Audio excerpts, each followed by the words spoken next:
Join the conversation tonight online by tweeting with the hashtag #ToleranceJFK, which is also listed in your program. As a reminder, National Voter Registration Day is coming up on September 22nd. If you are not registered to vote or need to change your registration address, we'd encourage you to visit our voter registration booth to my left, right in front of the IOP exit. The IOP is pleased to partner with TurboVote to help make it easy for everyone to vote. Tonight's event will begin shortly. Please take your seats now and enjoy the program. Thank you.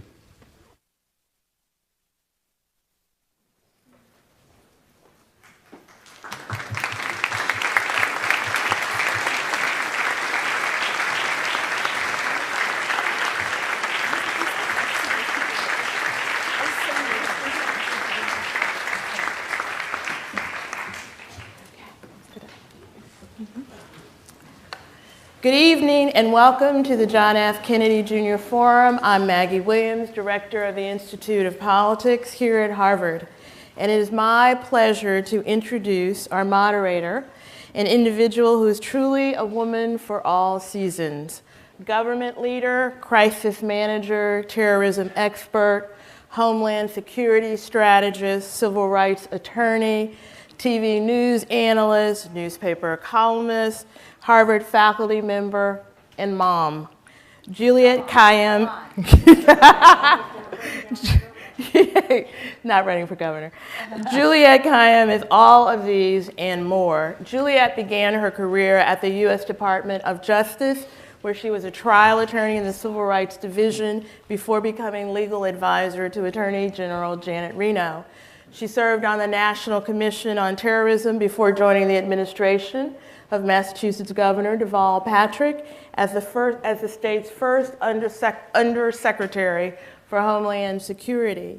More recently, Juliette was President Obama's Assistant Secretary for Intergovernmental Affairs at the Department of Homeland Security. She is a columnist for the Boston Globe, an on-air security analyst for CNN and other television and radio networks. She also hosts a bi-weekly podcast called Security Mom.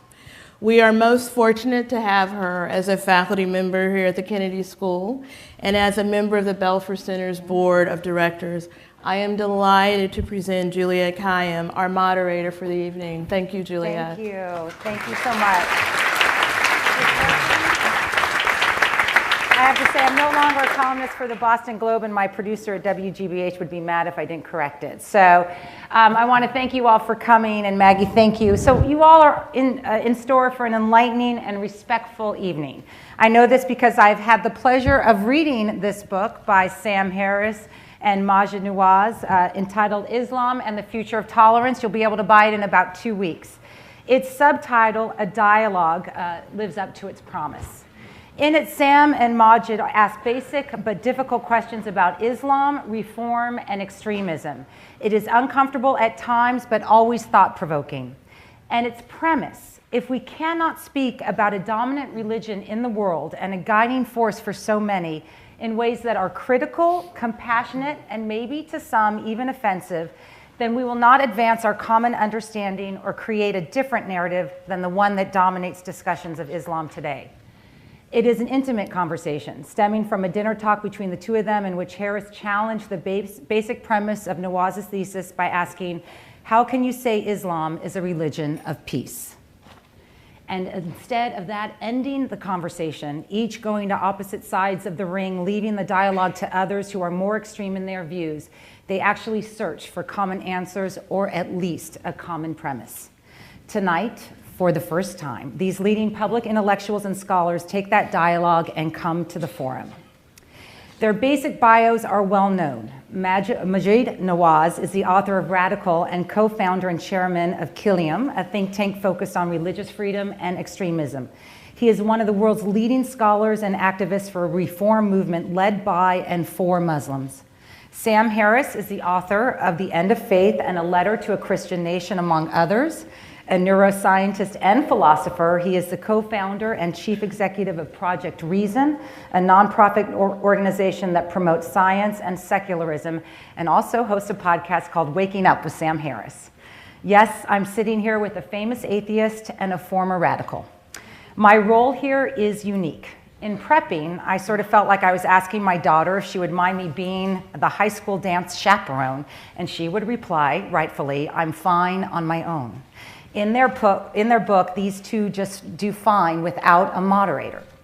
But this forum isn't just about a book. It is about how two people with very different views of religion, and one religion in particular, engage on a very polarizing issue.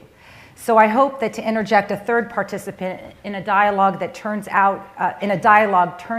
into what it should be, a conversation that engages us all. Forum moderators here at the Kennedy School have a tendency to sit in the role of asking the panelists, "So tell me how great you are," and then tell me again. That isn't what tonight is about.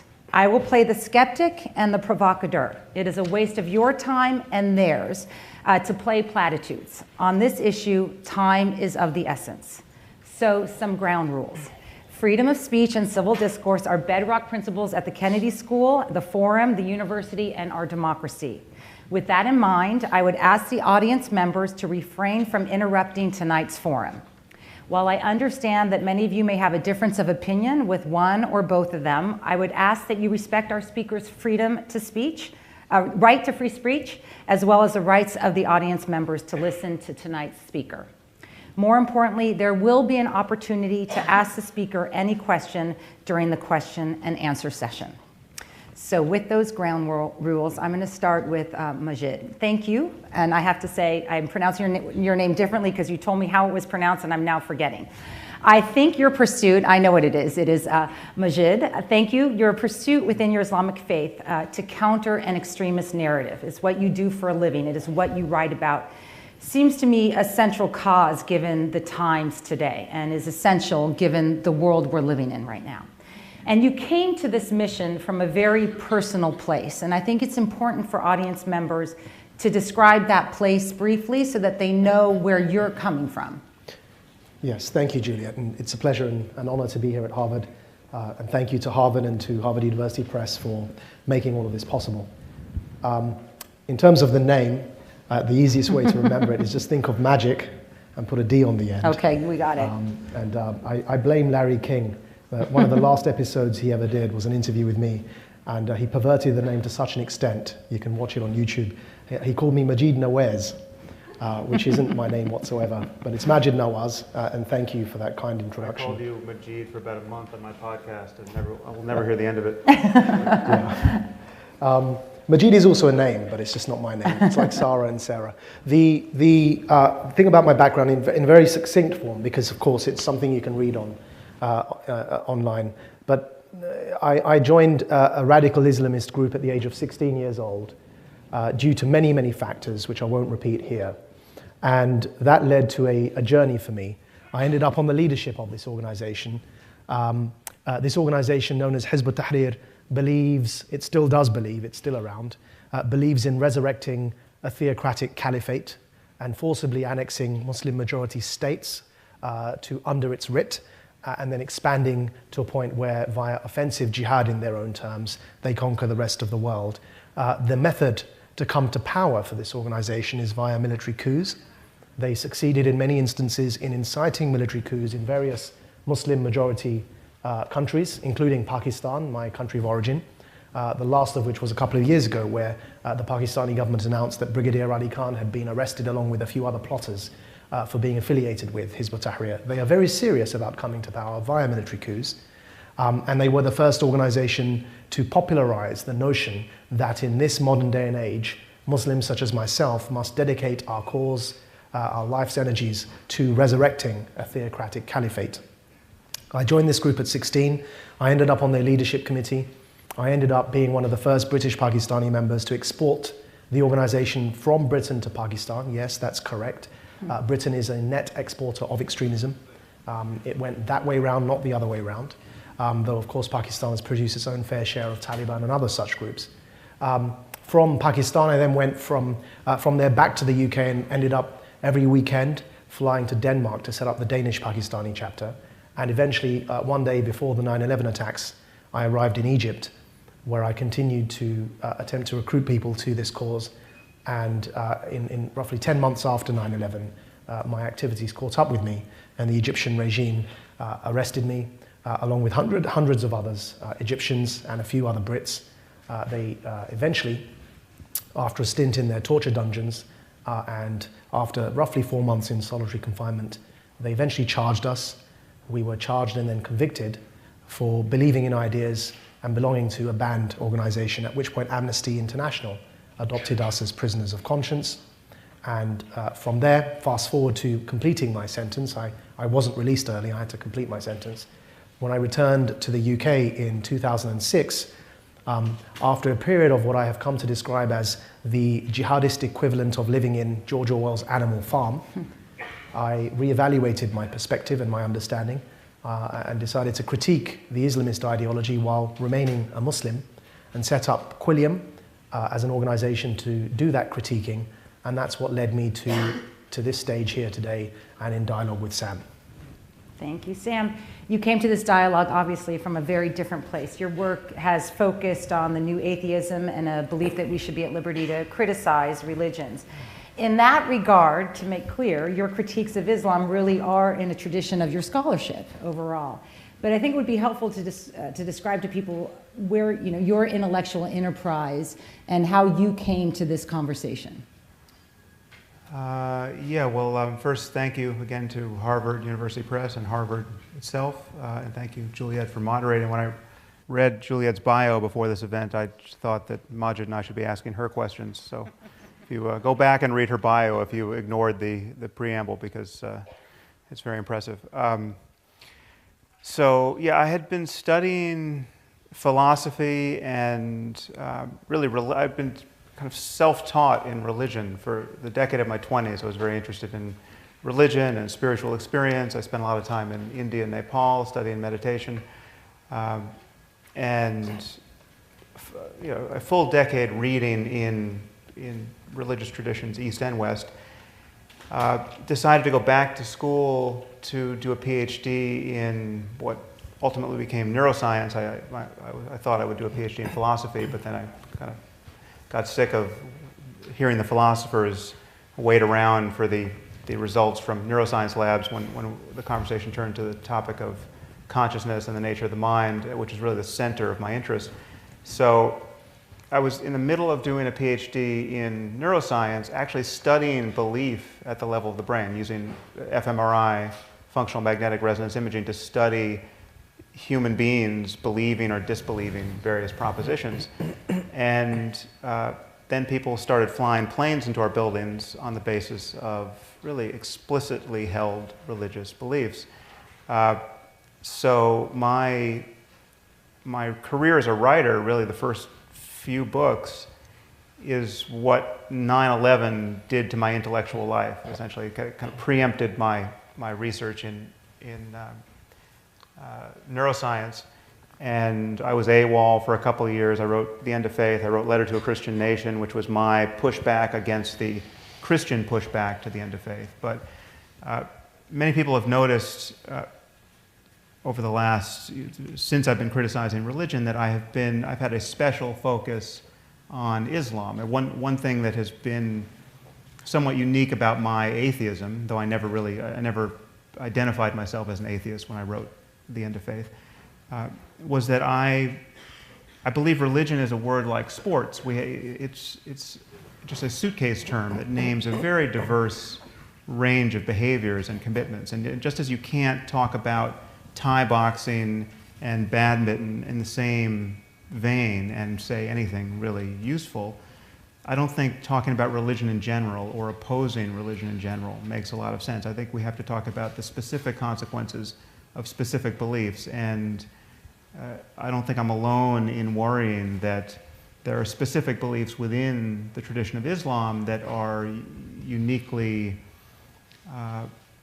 powerful and mobilizing and divisive at this moment. And we're not up here to talk about the Methodists or the Mormons or the Jains or the Quakers, and you can extend that list rather far, and there are reasons for that, and they're not just born of the misadventures of the U.S. in Muslim lands. There are theological reasons, there are historical reasons, and so I've been riding this hobby horse for a while, and then met Majid in a really inopportune context that we describe in the book at the beginning. It was actually at a debate that he did against my friend Ayan Hirsi Ali, who's here. We had a meeting that was really brief and unpleasant and did not seem the basis for any further collaboration. But Can I just say I met my wife through Ayan's event as well, so so that was a lot more pleasant yes. than meeting Sam on that day. Yeah, I'm glad something worked out that night. Unfortunately, she isn't here, but... So in any case, it really did not. I was surprised. I kind of engineered this conversation with Majid that I thought was initially going to be just a blog post. I got on the phone with him and we just rolled tape and just watched what happened. And we started having such a productive dialogue that I thought we really should write a short book. And it's been a pleasure to collaborate with him.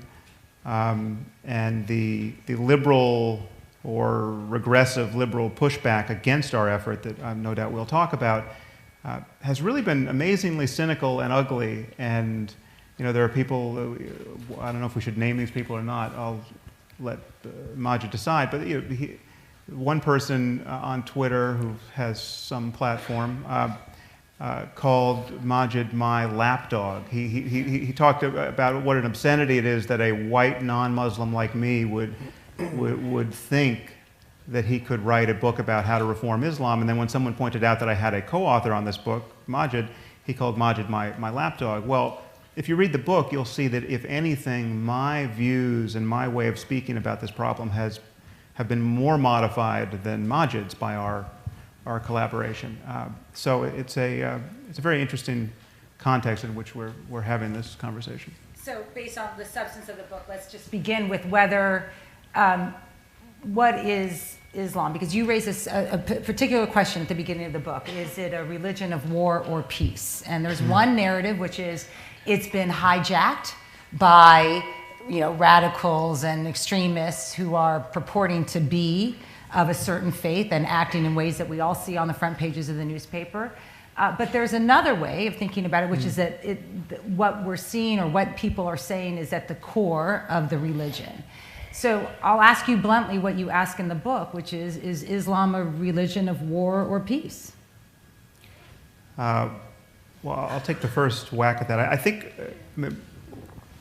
we have different instincts, I think, Majid and I here, and my instincts for many conversations now are to defer to his instincts, because I think I had no interest in winning the debate for atheism against religion in my conversation with Majid. I was not trying to convince him that there is no God or that it's illegitimate intellectually to think that the Quran is in some sense, a divinely inspired book. That's not my purpose, and though I still hold those views, the real purpose of our collaboration is to figure out some path forward, politically and intellectually and ethically, to arrive at a future where we're not seeing the kind of mayhem and callousness and divisiveness born of religious differences. And so, but Majid takes the line in the book that it's neither a religion of war nor a religion of peace, it's a religion. And all religions have their toxic and their benign aspects. And it really depends on just what you emphasize. I'm a little more, I think if you just catch Majid at that moment, if that's all he says, what he's saying is indistinguishable from many apologists who are actually playing hide the ball with the articles of faith here. People like Reza Aslan and people who are well known to just dodge the matter and who think that it is tantamount to bigotry to single out Islam for any special attention at this moment in history. But Majid doesn't stop there, and that's why I had such a productive conversation with him. He admits that there's a link between specific ideas and specific behaviors. And so I think Islam has some specific ideas that are really problematic, which we discuss in the book. Specifically, a belief in martyrdom and a belief in jihad as incumbent upon any Muslim, certainly any Muslim male, in defense of the faith. and a certainty of paradise. I mean, this is a little dark jewel of religious demagoguery that I think we have to figure out some way to destroy intellectually. This conversation is, I think, the basis of a way forward in that direction. So on the same question, but I want to touch on something Sam said earlier about this notion that any Muslim engaging in dialogue with a critic of Islam, with an atheist, with somebody like Sam or Ayan, is necessarily either a sellout, an Uncle Tom, a native informant, or any of the above. Yesterday, by a non-Muslim, left-wing, white, and particularly silver-spooned critic, I was called an Islamophobe. I want to address this head on before we proceed, if I may, because I think it's disgusting to delegitimize my voice in that way. And what I would like to say to them, and I hope they're listening, is the day that you have had to dodge neo-Nazi hammer attacks on the streets of Essex, as I have, the day that you've been arrested at gunpoint and profiled by police at the age of 15, as I have, the day that you've forcibly had your DNA taken from you and profiled at airports, as I have, and the day that you face the grip of a torturer in Egypt's dungeons because of your Islamist political views, as I have, is the day you get to talk to me about Islamophobia. The day you were born to Muslim parents, are a Muslim yourself and have a Muslim child, is the day you get to talk to me about anti-Muslim bigotry. Until that day, being a non-Muslim, and particularly being a white male, to speak to me and to police my conversation about my own religion and its future in this world, and to choose for me who I'm allowed to speak to, is a form of colonial patronage that I could do without. It's a reverse form of racism. It's a policing of the conversation. It's born of a racism of low expectations, because it assumes that the only good, it's the true good Muslim, bad Muslim game, by the way, because it assumes the only good Muslim is the angry Muslim, and there happens to be a bit of a brain malfunction in the heads of these people who assume that despite the fact I've been through all of that, I'm not sitting here in front of you ranting and raving and spitting and frothing at the mouth. Therefore, because I'm not angry, somehow I'm not the good Muslim. It's patronizing in the extreme. And in particular, as I said, the two people who have named, Sam's, I think, mentioned one of them, the two people who have called me a native informant or an Uncle Tom or an Islamophobe, both happen to be non-Muslim, white, middle-class American males who haven't seen any of what I've just described. And I think they need to just stop and check their privilege, first of all. And it's sad that the debate has got to this. To very quickly answer your question, therefore, I have a right to have a view on that question. And that question, whether Islam is a religion of peace or a religion of war, for some Muslims, it's a religion of war. For the vast majority of Muslims today, it's a religion of peace. Just like for the US, for Americans, for some Americans, the US Constitution supports the right to abortion, and for others it doesn't. The same document, the same text, is the subject of dispute and fierce dispute in this instance. And one of the things that we discuss in this dialogue is that actually if Islam is only what Muslims make it through the process of ijtihad or interpretation, if the vast majority of Muslims today are not jihadists, then only because that's what Muslims are interpreting it to be, today it happens to be by majority rule a religion of peace. But that's not to say that there is an incredibly vocal and disproportionately prominent minority within our own communities of Muslims who subscribe to the view not only that it's a religion of jihad and war, but are actually fighting and engaged in that war. And it's that vocal and organized, highly organized minority, as represented by ISIS, in some instances they're controlling countries, that we must challenge head on and accept the fact they exist and not obfuscate and bury our heads in the sand and pretend that this isn't really a problem. So just to pick up on this, because both of your answers, both the first part, which is helpful for people to hear, and the second part are related in the sense that this colonial patronage, or what you both so adequately call in the book the Voldemort effect, that our inability to actually say the name, which is, it is not extremism, it is Islamic extremism, and you both criticize, or at least you criticize the Obama administration about its failure to sort of use the language or admit what it is. But confronting the ideology is challenging because the ideology isn't just, the ideology is big. There's different concentric circles, as you describe, of people who believe in certain parts of the ideology or certain parts of the religion.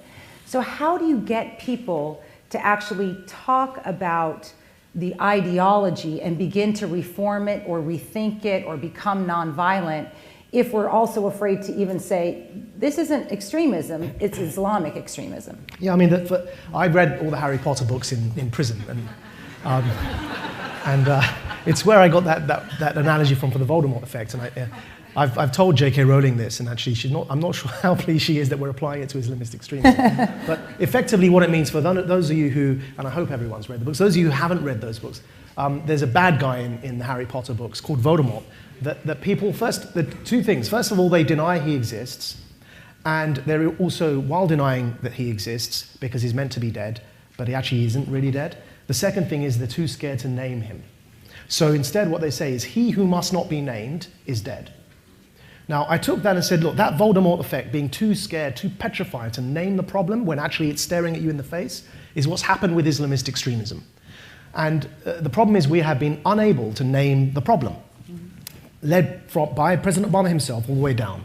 Whereas actually recently, Prime Minister Cameron, not least because we've been working through Quilliam very hard to advise him on this, but among many others, has named the Islamist ideology just last month in his speech and his intervention on this debate. I'm hoping the next president of the US does the same. What's the problem with not being able to name the problem? There are two problems here. External to Muslims and within Muslim communities. If we can't name Islamist extremism and we just say the ideology of extremism, the problem is that outside of Muslim communities, many non-Muslims will assume you're talking about Islam, the religion itself, and all Muslims. That's the first problem, because by not naming it, you're blurring those lines, and you're increasing the obfuscation. And trust me, there are a whole bunch of nut jobs out there who would take delight, who would take pleasure in stigmatizing every single Muslim, which Sam doesn't do, nor does Ayan. They don't do that. I've personally spoken to both of them about this, and in many instances watched their speeches. But there are plenty of people out there that would like to do this. So that's danger number one. By not naming it and isolating it from the religion, you're blurring those lines and making it easier for people to blame every single Muslim.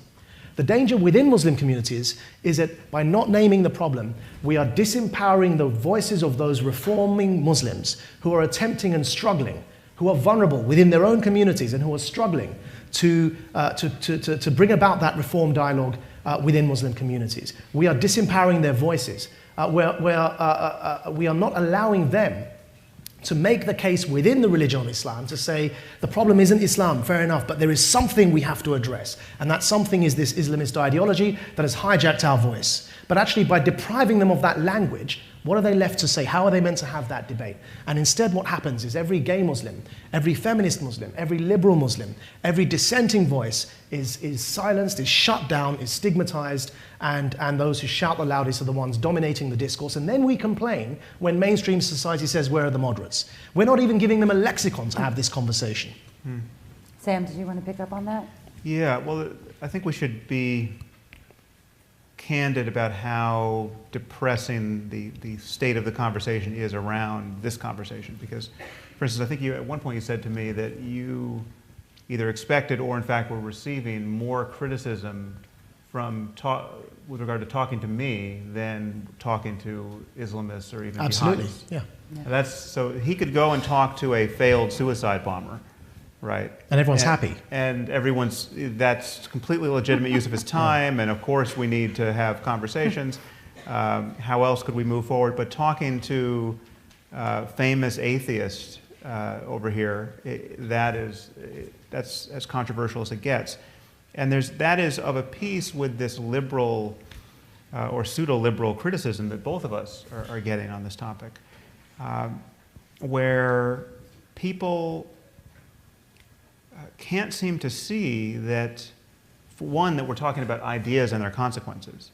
And everything we say about Islam or Islamism or jihadism, or depending on what the focus is, conservative Islam, applies to white converts to the faith, and it applies to people in 100 different countries who and of a wide variety of ethnicities.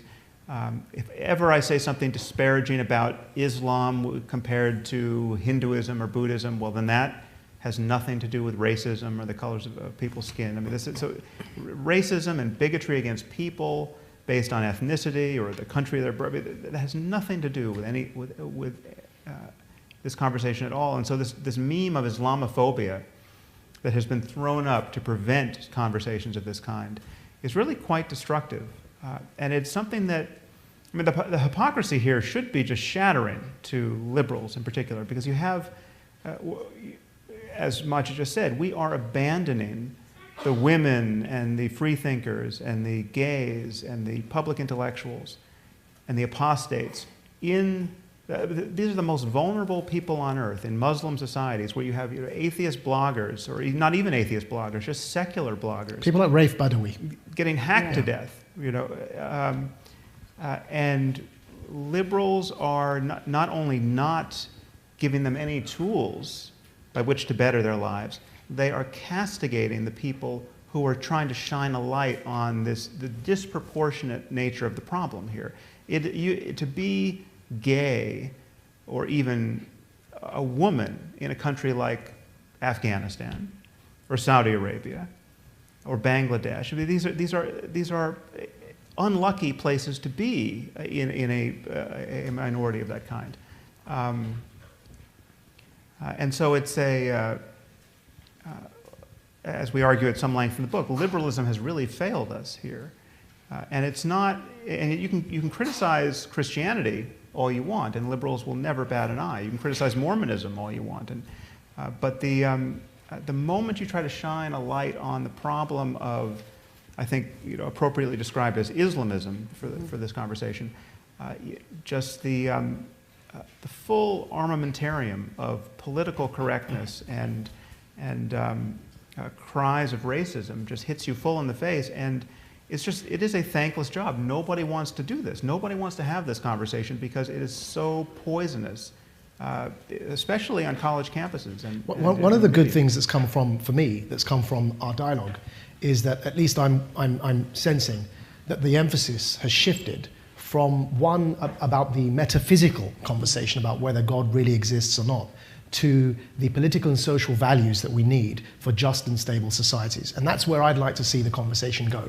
Because I think the metaphysical conversation about whether God exists or not is less interesting to me.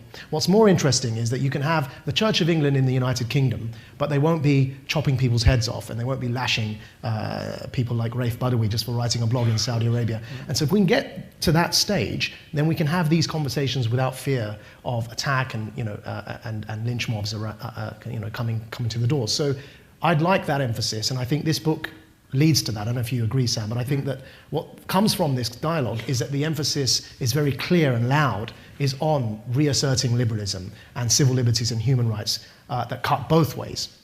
Not just in favor of minority communities, but also in certain instances, minority communities have responsibilities to others, to mainstream society, to reciprocate those civil liberties in their interactions. And I think that's the focus that I'd like to continue through these dialogues with others, to make it sort of a real focus on liberalism and values and ideas rather than whether God exists or not. But Sam, I think that's right, and the substance of the book gets into that. Sam, though, you highlight in the book that the two basic tenets of Islam, it's hatred or rejection of infidels, and this notion of a post-earth paradise, means that linking Islam with liberalism, right, with gay rights, women's rights, whatever you want to call it, may be desirable, but it's essentially based on a pretense. It's essentially intellectually dishonest. Is that fair, or do you think that they are compatible? Well, the path forward that Majid really found in our conversation, and you'll see that it took some effort to convince me to sort of follow him through that keyhole-sized aperture in this just wall of medieval ignorance,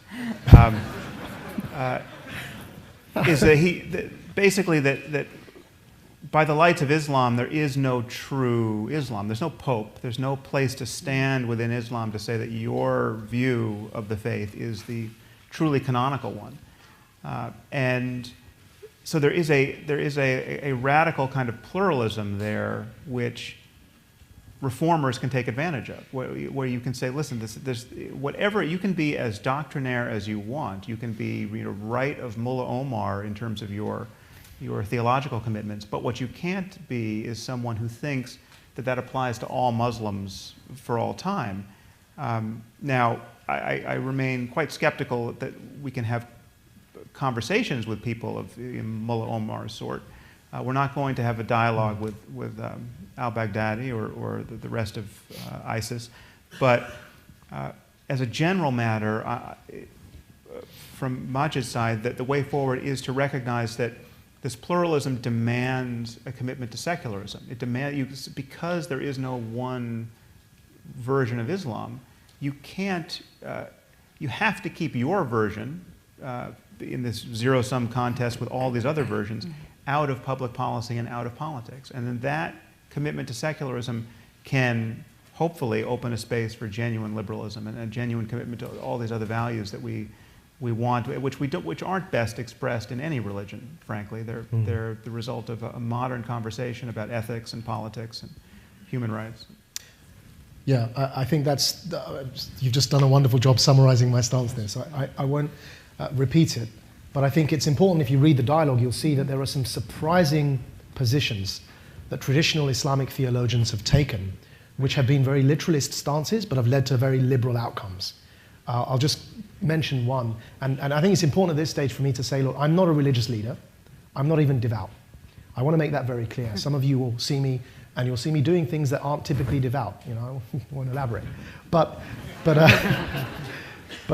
that's because I don't claim to be devout or religious. I am a Muslim who is not devout. Secondly, I don't speak on behalf of all Muslims. I'm not a leader for Muslims. I'm not a religious leader. I'm not a community representative. In fact, I find the whole concept of community representatives troubling and problematic. In particular, they tend to be aging men, graying men who are especially socially conservative, who deign to speak on behalf of everyone. So I don't subscribe to that model in the first place. So I don't want anyone to think what I say means all Muslims must think this. But that's part of the beauty, you see. That's exactly what I'm advocating, to open that debate up to pluralism. We have within Islamic history and theology a concept, because there's no clergy, as Sam mentioned, that if anybody subscribes to a religious injunction and they are correct, they get 2 rewards, فَلَهُ أَجْرًا. And if they are incorrect, فَمَنْ أَخْطَأَ فَلَهُ أَجْرٌ. They still rewarded 1. Because that process of legal interpretation from the scripture is not wrong if you're legally qualified to do it. And the rest of the people, known as the awam, the followers, the muqallideen, those who follow a theologian, aren't judged for whichever option they choose. So there's one example I'll give you from the dialogue that I mentioned in discussion with Sam.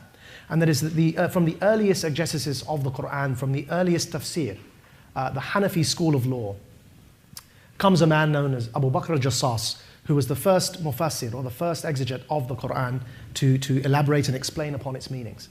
And he took a very literalist view of the word khamr in Arabic, which is commonly translated today to mean alcohol.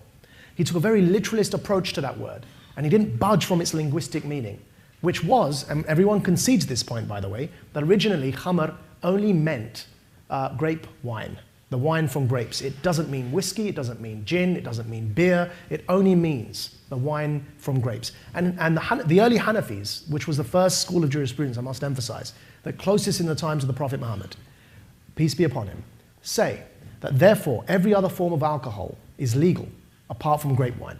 Now that sounds like a particularly outright position today when considering where the state of affairs are for the vast majority of Muslims who don't touch any form of alcohol. But I give this example not to take a position on it, but simply to emphasize something. And that is that form of pluralism that existed in those early years, that has been lost because of the rise of both fundamentalism and Islamism, and I distinguish between the two in the dialogue. The only way forward is for us to recognize that. And of course, relative to medieval periods, it may have been good, but actually there's a lot in the medieval time that we don't want to reclaim. But we have to just recognize that exists, because no one has the right to claim that they have the definitive view on any scripture, on any text. So the logical conclusion from all of this can only be secularism, because there's no pope in Islam. And that's essentially in a nutshell what I'm arguing in the dialogue with Sam, and what I hope that Sam has kind of recognized in what I'm saying as well.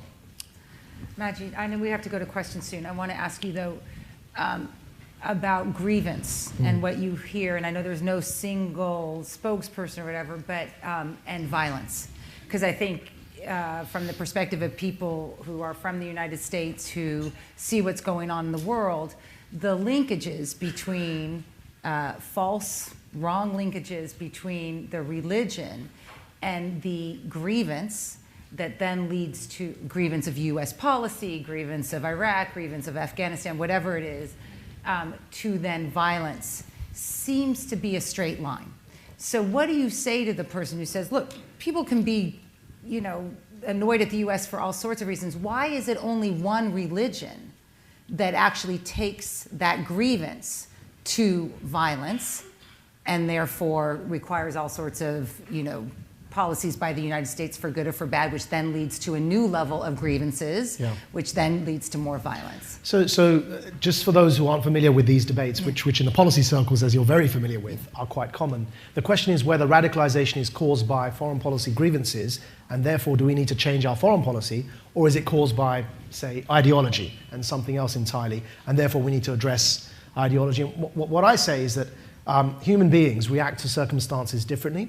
We're not all the same. We're social animals. We're not like water. We don't all boil at 100 degrees Celsius, and we don't all freeze at 0. And so, actually, the best way to explain this is it's usually radicalization is due to a combination of factors. There are 4 factors I name in the dialogue with Sam. I talk about grievances having a role in that. If somebody's not angry, they're not going to look for an alternative form of discourse in the first place. So there needs to be an anger there. So there's an element that the grievances play a role. Then there's an identity crisis that comes about. Then there's a charismatic recruiter as a third factor. And the fourth is the role that the ideology plays. But this overly simplistic view that because I'm angry at US foreign policy, it means I'm going to blow something up is a terrible, terrible racism of low expectations of Muslims. It assumes that a brown young Muslim man, because he can't handle his anger, is just going to blow something up. It's a terrible explanation for what's going on. And actually, Islamists promote it because they want US foreign policy to change. They tell us that all the time. Bin Laden's speeches were all about changing policy towards the Middle East because he wanted to stop the support for Arab regimes so that he could overthrow them, as happened, eventually with the Arab uprising. So it's no surprise Islamists peddle this myth, but it's actually particularly worrying when those on my own political biases, the political center to center left, peddle this myth. Because the problem I have with it is the following. Look, I opposed the invasion of Iraq from a jail cell in Egypt. I've always been opposed to the Bush Jr.-led invasion of Iraq. But what I can't do is say that that's the reason ISIS exists. Of course, there's a contributing factor. We can't say that it's got nothing to do with it.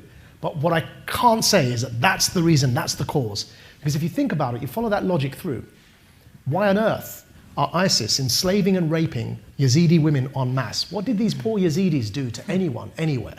Which country did they invade? Or if you go to Afghanistan and look at the Taliban, what is forcing a man to grow a beard at the end of a lash of a whip, or forcing a woman to cover her face and her entire head, or stoning her to death because she's holding hands with the wrong person? What does any of that have to do with any invasion of any country? So there's something a bit more going on here, and it's too simplistic just to put all the blame on foreign policy mistakes. And of course, America, when it intervened in Kosovo to save the lives of Muslims, never got the credit for that. So it's a very simplistic worldview, and it needs to be challenged. Sam, picking up on Majid's point, for a well-known atheist, why are you engaging in this conversation? I mean, what is it that would be, let's say I know you're not in politics, but that you would want to see change because of this conversation? Or is it just a good conversation to have? Well, I think this is the political and ethical problem of our time. I mean, in the largest, most generic sense, I think the contest between good ideas and bad ideas, and the contest between good methodologies at arriving at ideas and bad ones, I think that is the most important distinction to get right, both personally and at the level of societies. And religion at this moment has a monopoly on being able to promulgate bad ideas without the usual collisions with clear-thinking people in the world. There's a taboo against criticizing bad thinking, illogical thinking, false claims to evidence, false claims to knowledge.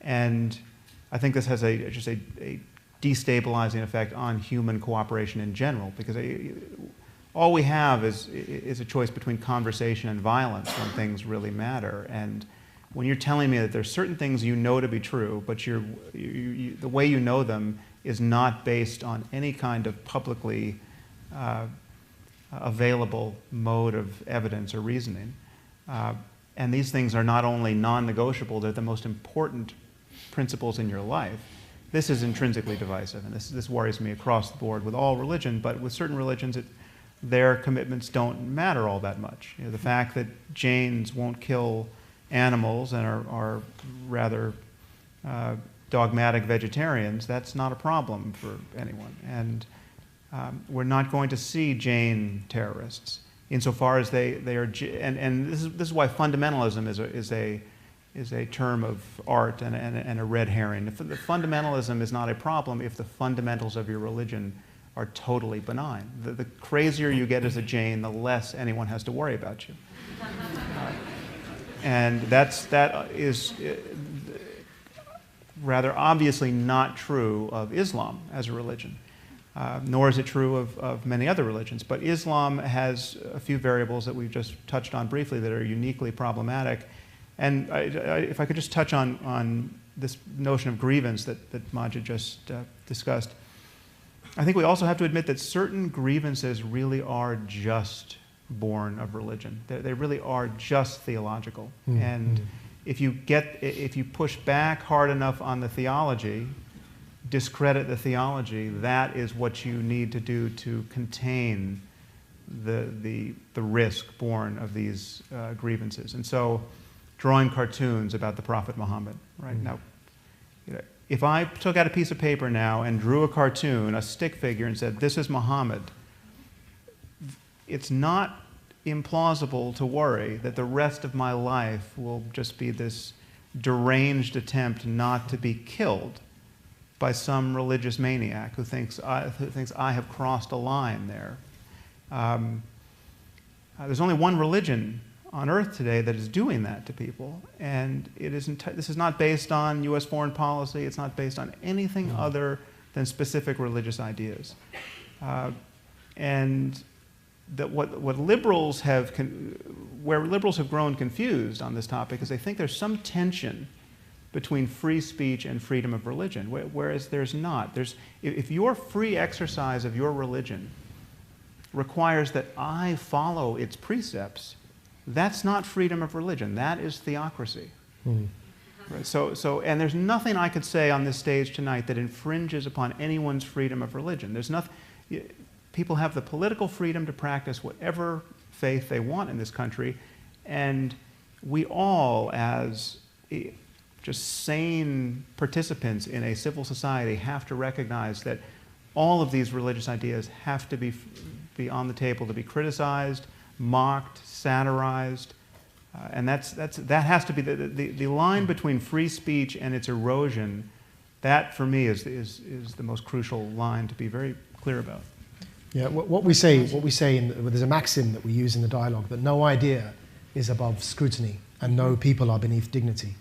Just to touch on the point Sam just made, scrutiny, satire, critique of any idea must necessarily be not only allowed but actively encouraged. That doesn't mean that we pick on individual Muslim people. That's anti-Muslim bigotry. Let's put away the term Islamophobia. It's unhelpful. Because the term Islamophobia is used to silence the debate, as it has been done with me by a non-Muslim, interestingly. But actually it's used to shut the debate down, because actually what it does is it confuses the notion of critiquing any religion, in this case Islam as a religion, and picking on individual Muslim people. So for that I use the phrase anti-Muslim bigotry, which is real and it exists, especially in Europe, with the rise of far-right parties across the continent. It's real and it exists and it's a problem. But that's not the same thing as scrutinizing any religion, and in this instance, the religion of Islam. So no idea is above scrutiny, and no people are beneath dignity. If you want to just imagine the line between those two, It's quite easy to imagine. There's a difference between Sam drawing a stick figure and holding up a stick figure and calling that the Prophet Muhammad. Incidentally, I retweeted a stick figure of Jesus and Mo. Jesus saying hello and Mo saying how you doing. And it was not offensive to me in any way. And I said, Allahu Akbar minhu, which means God is greater than to take offense at this stick figure. Right? And I got lots of death threats for it. But the difference between that, which is focusing on the founder of one of the world's greatest religions, my religion, and between that and actually saying all Muslims are inherently disease-ridden, rabies and vermin in the continent of Europe, and we need to cleanse Europe of them. That's a very, very different statement. And sometimes we just, in our anger, irrational anger, we confound and confuse those two. I was on the way preparing for this dialogue today. I was in the gym, working out. And in walks Sam. Actually, it's the first time I'd seen him for a long time, and I'm in the gym, and he surprises me. He appears in front of me. So I look at him, and I think, oh my God, I feel like a bit like Apollo and Rocky here. So it's, Apollo lost, so you can be Apollo. But what happens is I'm in the middle of training, and Sam pulls his headphones out and says, you can tell them that I'm listening to Nusrat Fateh Ali Khan. Now, for those of you who don't know, Nusrat Fateh Ali Khan is a very great and late Pakistani Sufi mystic singer, respected across the world by some of the best musicians, including the Beatles, who had great reverence for his music. And he's a Sufi leader in Pakistan. I happen to have him on my iPhone as well. But the reason I mention that is here's Sam Harris, who's often accused of anti-Muslim bigotry. Let's put aside the fact that who on earth trains to Sufi mystical music in the first place, right? I mean, there's me with techno dance going in my head while I'm trying to lift these weights, and he's listening to very, very calming, soothing Sufi music while he's training. But putting that aside, here's a man who's often accused of anti-Muslim bigotry, listening to Sufi music. Now, that's because he understands the difference between scrutinizing an idea and having or harboring anti-Muslim bigotry as a person.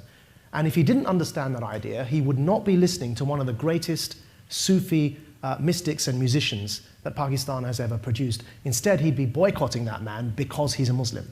And I think it's important just to emphasize that point and make that distinction.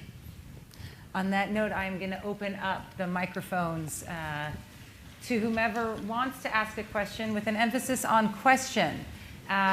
Please identify yourself and ask a quick question of one or both of the panelists so that we can continue the dialogue. You can go ahead first, sir. Thank you. And thank you, Majid and Sam. Thank you both. Yeah, I thank should you. do that first. Thank you.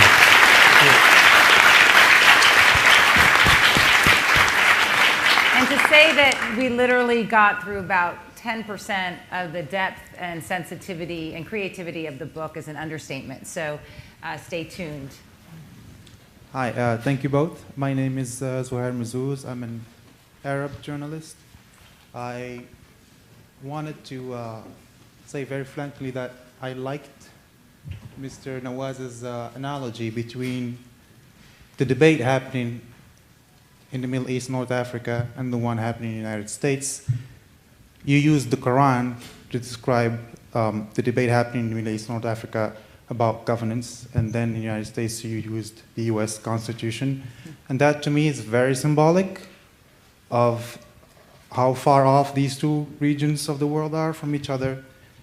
These are not two types, in my opinion, these are not two types of government, these are two levels. When we ask whether Islam is a religion of war or of peace, my answer usually is that it does not matter. If you ask that question about Christianity in the United States, it won't matter because you live in a society that protects thought, freedom of religion, freedom of choice, freedom of conscience. And the dream of us, our dream in the Arab world is to reach that level where we can actually not care whether any religion is a religion of peace or war, because we are in a place that is governed by rule of law, freedom of choice, free speech, all these universal human rights. Which is why I have a big problem with the term Muslim world. Can I have you ask a question now? Yeah, sorry. Thank you. That's okay. Yeah, So, that was my question. Do you think we should keep using that term, or is it more convenient because it's simple for the rest of the world to understand us? Thank you.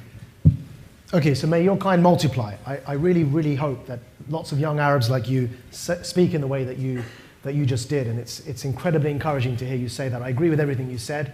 If you notice in my responses to the questions, I don't say Muslim country, and I certainly don't say Muslim world. I say Muslim majority countries. To take Egypt as an example, 20% of Egypt's population are Coptic Christian. So it's not a Muslim country. It's a country for Egyptians. If we're discussing having a religious discussion, then that's why I'll say Muslim majority, because that 80% is a majority, but it's unfair on the minorities to call it a Muslim country. It should be a secular republic. Secular in the American, not the French sense of the word. So no, I don't use the word Muslim world either, because it unfairly homogenizes 1.6 billion people and assumes that they all think the same both in religion and in politics. And in fact, they probably disagree more with each other over religion and politics than Europe and America do. So it's an unfair homogenization, and I thank you for your intervention. Hi, my name is Jonathan Topaz. I'm at the law school. I just had a question. I was recalling earlier in the day a United Nations report that was describing the democracy deficit in the Arab world, and that report from maybe 5 years ago basically was running regressions and whatever they were saying, and said that the problem in the Arab world in terms of the democracy deficit, so to speak, has very little to do with Islam and has much to do with political, economic, social factors, institutions in the Arab world, and the fact that these countries are Muslim majority has very little to do with it. I'm curious why, when you're speaking about illiberalism, values towards women, things of that nature, why you believe that the isolating factor is in fact the Muslim religion, as opposed to some of those other factors that have driven illiberal societies there. Thank you. Sam. Was that for me or Majid? Whomever. I happen to know because I've known that you have spoken about that a few times. We can give Apollo credit. Yeah. Well, I think again, it comes down to specific ideas and their specific consequences. So there are other variables in play on many of these questions, but when you ask, why, just let me take the most illiberal example we have currently. Why is the Islamic State doing the specific things they're doing? Why are they throwing gays off of rooftops? Why are they crucifying people? Why are they taking sex slaves? You can draw a straight line from those specific practices. I mean, it's exactly like asking, why do Catholics eat a cracker during the Mass, and say something about the miracle of transubstantiation. I mean, it is doctrine in practice, and I'm not discounting that poverty and lack of opportunity and being beleaguered by neighbors who are stealing your resources, or this deranges people in kind of a generic way, but there are specific versions of Islam. The political version we call Islamism for the purposes of this book, and I think that's a very useful term going forward, which are a kind of recipe for intolerance and in its various forms, whether it's intolerance towards women or gays or free speech or civil society as we know it. And it is separable from the other conditions on the ground. You can be very wealthy. I mean, so by your analysis, it is an absolute mystery why someone getting his medical degree in the UK, a third-generation British citizen, would go off to join ISIS and think it's the best use of his time to go saw the heads off of journalists and aid workers, right? And just to realize that the sawing the heads off of journalists and aid workers, that's not their My Lai massacre over there. That's not what some specific individuals did in extremis and then had to apologize for to their culture. That is their outreach to the rest of the community. That is their effort to put their best theological foot forward to the rest of the world. And some number of people find that incredibly attractive. And it's not an accident, because you can go back to the texts and cash out those behaviors. And that's the problem we have to be honest about and deal with. And that's, you can, there's a time and place not to spell it out in all of its gory reality. And so I'm not a diplomat. I'm not a politician, and I never will be. And there's probably obvious reasons for that. But yeah, it's not purely a matter of politics and economics. Though it includes that as well. Yes. Yes, yeah, It includes politics and economics absolutely. too. Yeah. Hi. Hi. My name is Samir Shaibi, and I'm a student here at HKS. So I have a question that kind of stems from a couple of comments you made tonight. Have you looked at, either through conversation or within the book, at the premise of self-critique or a reassessment of the religion from within the, I guess, the Muslim community? So that question basically stems from one comment you made has an answer to the very first question that has been asked, whether Islam is a religion of peace or war.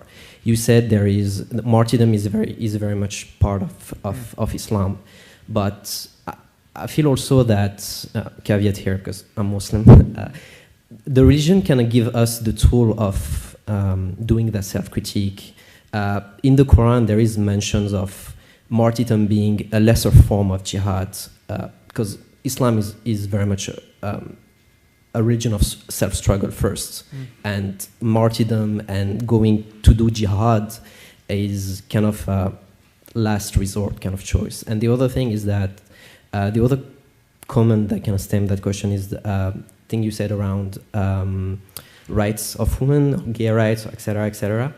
I think when it comes to women, I think we should make a difference between what the religion say and what the cultural aspects of certain society push people to do so. And I'm not sure whether you make that kind of difference within the book between what cultural aspects and religious aspects kind of taught those societies. Yeah, a little bit. We don't really go into much detail on that particular point, but I certainly acknowledge those differences, and there's kind of a spectrum of effects. There's what's in the Quran, there's what's in the Hadith, of the larger literature that recounts the sayings of the Prophet, and then there's the rest of culture that has been accreted around these texts. And yes, certain things are just excruciatingly clearly spelled out in Scripture, and certain other things are just inferred by association with what's there, and then certain things are just a matter of culture. And I think it matters, however, that Scripture, and this is not just the Quran, this is most Scripture, it matters that these texts are, ethically speaking, not the wisest books we have. And it matters that most human beings think they were dictated by the creator of the universe. You could improve the Quran and you could improve the Bible in 5 minutes to the benefit of everybody. And yet we can't rewrite these pages, so we're stuck with figuring out how to convince billions of people to interpret them in the most benign way. But if every page of the Quran had on the bottom of it a little footnote saying, oh, by the way, don't kill anyone for their beliefs, and homosexuals just fine, don't worry about it, and women are the equals of men, despite what I seem to have said in these other surahs, women are every bit the equals of men, we would live in a better world. Muslims would live in a better world. And it's hard, because the Quran doesn't say anything like that, and because the Quran gives you a very plausible rationale for viewing women as the property of men more than truly their equals, Muslims are left trying to do some very acrobatic theology on that point, and they have to do that acrobatic theology, and Majid is convinced that they have the tools to do that, and I think you're convinced that they have the tools to do that, but it would be a hell of a lot easier if somebody with 21st century values could just write a really good page in the Quran and slip it in there. So on this point, thank you for your intervention, and if I'd like to say something on this as well. So personally, for historical, we also address whether the Quran should be censored or changed in the dialogue, and we both end up agreeing that for both historical and pragmatic reasons, actually it's an absurd idea. You want to preserve a historical document as it is. You don't want to start editing historical documents and pretending they never existed, because they have value in and of themselves, and that's me speaking just through a secular lens. But at the same time, Muslims, and I'm really glad with what you said and the way that you view your faith, but unfortunately there are many, many others who don't, and they're causing some problems in the world today. So I think we have to confront that head on, and though we know that lots and lots of people think like you and me, we also have to be honest and acknowledge that others, when they see passages in the Quran such as as-sariqu wa-sariqatu faqta'u aydihima, the male and female thief, cut off their hands, or azani wa-zaniyatu fajliduhuma mi'ata jalda, the fornicators, lash them 100 lashes, or so on and so forth, that are passages directly from the Quran, that there are people out there that take these, not just individuals, there are regimes that take these passages vacuously and enforce them upon the rest of society. Saudi Arabia is one such example. It still beheads people, it still cuts off hands, albeit surgically, for theft, and it still lashes people for blogs, as I mentioned, Raif Badawi, who's being lashed as we speak. So there are entire regimes, and there are groups such as ISIS, who follow that vacuous interpretation of what they literally find within the passages.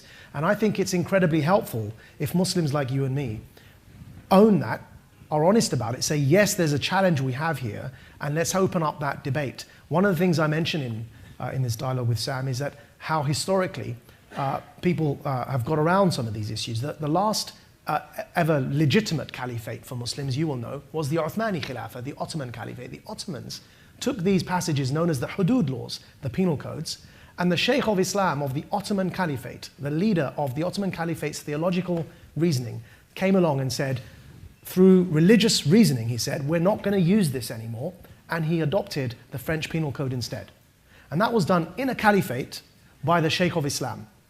Right? So there have been attempts to reconcile this, but today, sadly, due to the very modern rise of Islamism and fundamentalism, which have been rising side by side, perhaps I should just distinguish. Islamism, for me, is the desire to enforce any version of Islam over society. Fundamentalism, or incredibly conservative religious practice in a Muslim context, is those who are incredibly rigid and socially conservative and regressive in their practices, even if they don't want to enforce those on others. Both phenomena have been rising. The Saudi form of Salafism has been rising, and Islamism has been rising, and they're competing with each other for Muslim attentions. We've got to be honest and challenge that head on, and I really do wish, more Muslims were as vocal about this challenge as they are, unfortunately, vocal about irrelevant things such as people in Europe depicting cartoons, which frankly shouldn't hurt God. It doesn't hurt God. It doesn't hurt you or me or the Prophet. It shouldn't hurt anyone because it's a cartoon. But we'd rather burn buildings and kill people over that in Muslim majority countries like Afghanistan and Pakistan, where they're killing each other over cartoons thousands of miles away, than focusing their attentions on the self-scrutiny that you very correctly mentioned. They should be looking at their own societies and how to improve them. Thank you. So we are going past the allotted time, so I want to make sure, until I get the heave-ho, I'm looking over there. How about two more? And then, okay. So you, and then you were the first. And I apologize to everyone about this, but lots of questions. Go ahead. Hi there. My name is Connor Riley, and I'm a junior at the college. And my question is for Apollo, but Rocky, you are welcome to hit me too if you are so stuck. I forgot who I am. I'm Apollo? Okay. Yeah, I guess that's what we went with. So towards the beginning of the talk, you made a really interesting point about destroying an idea intellectually. But this is actually like fairly easy to do, like with colleagues and with papers and time. Like on an intellectual level, like defunding an idea is actually like not terribly difficult. But like it gets very difficult like when you're trying to do it culturally, and even more difficult when you're doing it on an individual level. Another example that isn't necessarily tied to Islam would be like global warming, right? There's overwhelming evidence from the scientific community that, human behavior is affecting the climate, yet you're going to have a group of the population who will sit there and no matter how much you speak to them will say that this thing isn't happening. So I guess my question for you, and maybe based on your experiences and based on conversations that you've had, is how, if you were having dinner with someone and you needed them to think a new idea that disaligned with something that was really salient to them, how would you structure a conversation space to get this person not necessarily to destroy this idea for themselves, but at least to think a new idea that might misalign with a belief they already have? Because like this is the problem. Like this is something that is catastrophic that I can't get around. Well, it's, as you say, it's a huge challenge, but it can be done. My inbox attests every day that it can be done. Many people think that based on, I don't know if it was George Bernard Shaw or Mark Twain, or I think they've both alternately been credited with this quote, but you can't reason somebody out of something they weren't reasoned into. But you've practiced it a lot. Yeah, but that's just false. I mean, you can reason people out of their deeply held beliefs that they didn't reason themselves into, but they're just acquired with mother's milk, or they reasoned themselves into, and they can reason themselves out of it, just based on some continued conversation. And do you do that with questions, or you do that with stubbornness? Well, you do it by continuing the conversation, and as long as, I mean, this is the crucial matter for me is, can we talk about it? There are certain people who are saying, listen, we can't talk about it. If you say X, Y, and Z, I'm just going to come and kill you, right? That's the really clear line between the 21st century and the 14th century, right? And we have to hold that line. And there are many, many liberals, far too many liberals, on this campus and every other, and in every journal, like with prime offenders like The Guardian and The Nation and Salon. I mean, the people who are just giving away our freedoms with both hands, desperate to do it, and will condemn as a bigot anyone who complains. And so we have a battle for civilization right here that has nothing to do with suicide bombers. It has to do with people just totally losing the plot ethically and politically, and intellectually. But yeah, it's just you have to keep putting pressure on bad ideas, because that's the thing about bad ideas. They don't respond well to pressure. People have internal contradictions in their lives that they can notice because they're, do you think prayer works? Many people say, yes, absolutely, I think prayer works. And then you say, okay, well, we have a new airline where the pilots are just going to rely on prayer to land the planes.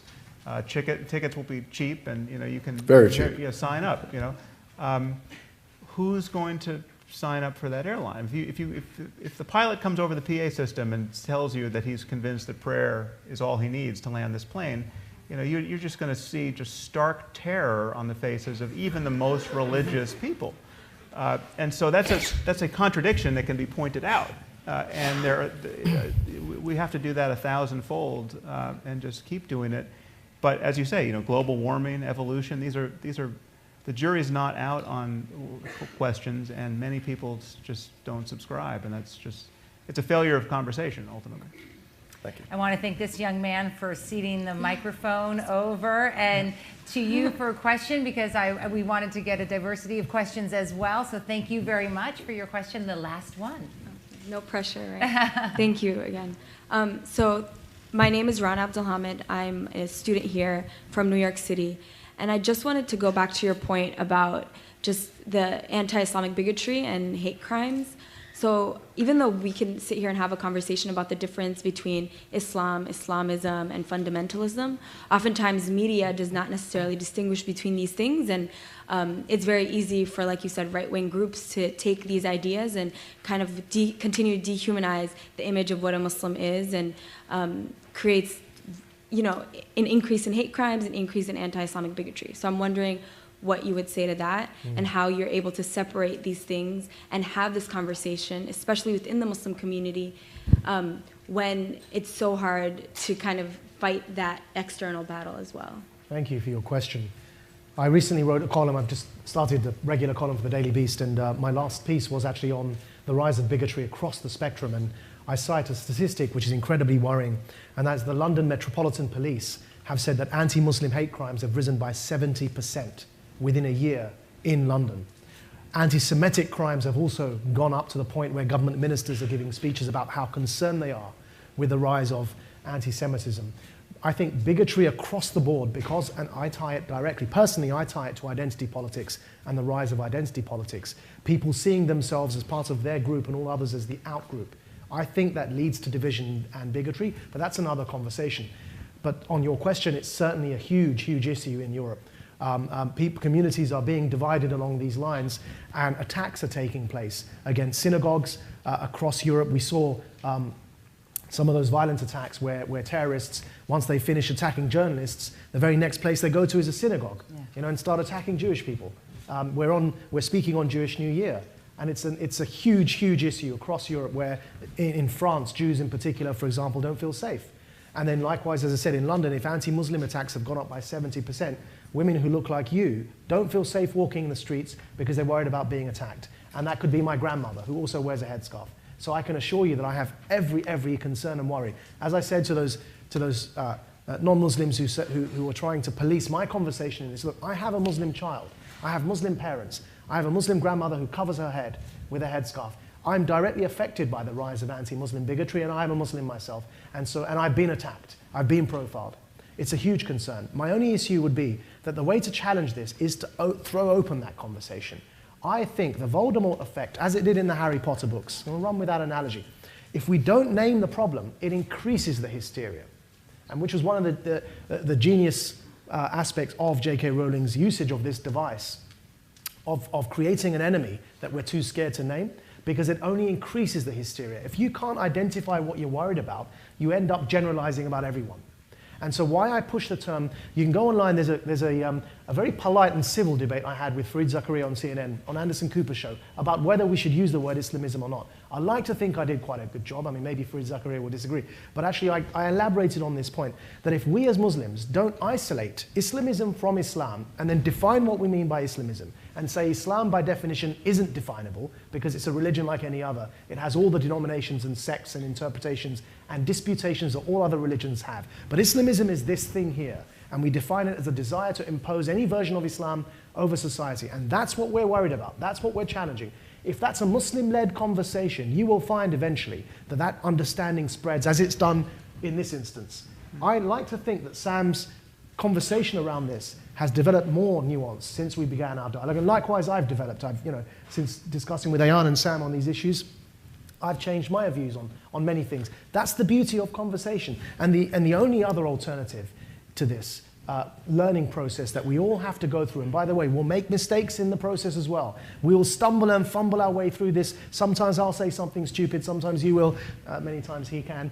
But by making these mistakes, we learn together. If our intentions are there to have this dialogue and get through it together, we'll make progress. The alternative is to shut the conversation down, to muzzle people, to prevent them from speaking. And all that does, and I've seen this with my own life experience, is it increases the hysteria, the division, the enmity, and then people do start generalizing because they're not allowed to speak about it.